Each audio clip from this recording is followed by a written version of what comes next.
ఈరోజు ఉదయం ఏదైతే 76వ గణతంత్ర దినోత్సవ వేడుకల సందర్భంగా ఏదైతే పాఠశాలకు సంబంధించినటువంటి విద్యార్థులని పిలుచుకురావడానికి వెళ్ళినటువంటి రాయదుర్గంలో ఉన్నటువంటి ఏవిఆర్ పాఠశాల విద్యార్థులని గోనబావి దగ్గర అక్కడ ఉన్నటువంటి మధ్యంలో బస్సు బోల్తా పడడం జరిగింది. అక్కడ బోల్తా పడినటువంటి విద్యార్థుల్ని గ్లాస్ పగలగొట్టి అక్కడ ఉన్నటువంటి డ్రైవర్ విద్యార్థులని వేరే బస్సుకు షిఫ్ట్ చేసి ఈరోజు ప్రభుత్వ ఆసుపత్రిలో వైద్యం అందిస్తున్నటువంటి పరిస్థితి. ఇప్పటికీ కానీ ఇక్కడ ఉన్నటువంటి ఏదైతే విద్యాశాఖ అధికారుల నిర్లక్ష్యం వల్లే ఇలాంటివన్నీ జరుగుతూ ఉన్నాయి. ఆర్టీఓ గారు నిమ్మకు నీరెత్తున్నటువంటి వ్యవహారం జరుగుతూ ఉంది. ఆర్టీఓ గారు ఇప్పటిదాకా ఆ బస్సులకు సంబంధించినటువంటి ఏ రోజు కూడా ఏ మాత్రం నామకావాసిక మాత్రంగానే పరిశీలన చేస్తా ఉన్నారు.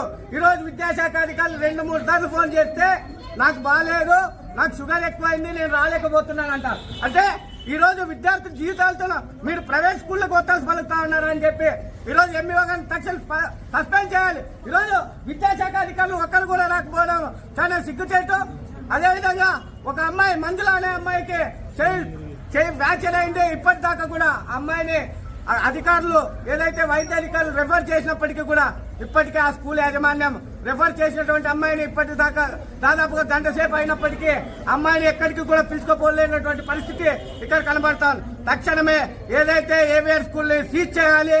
అదేవిధంగా బస్సులు కండిషన్ లేనటువంటి బస్సుల పైన తక్షణమే ఆర్టీఓ గారు సమాధానం చెప్పాలి.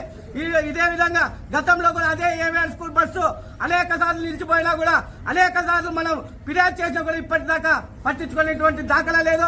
తక్షణమే ప్రభుత్వం కూడా స్పందించి ఆ విద్యార్థులకు మెరుగైనటువంటి వైద్యం అందించాలని చెప్పి భారత విద్యార్థి ఫెడరేషన్ ఎస్ఎఫ్ఐ, ఏఎస్ఎఫ్ అదేవిధంగా ఎన్ఎస్యూఐగా తెలియజేస్తా ఉన్నాం.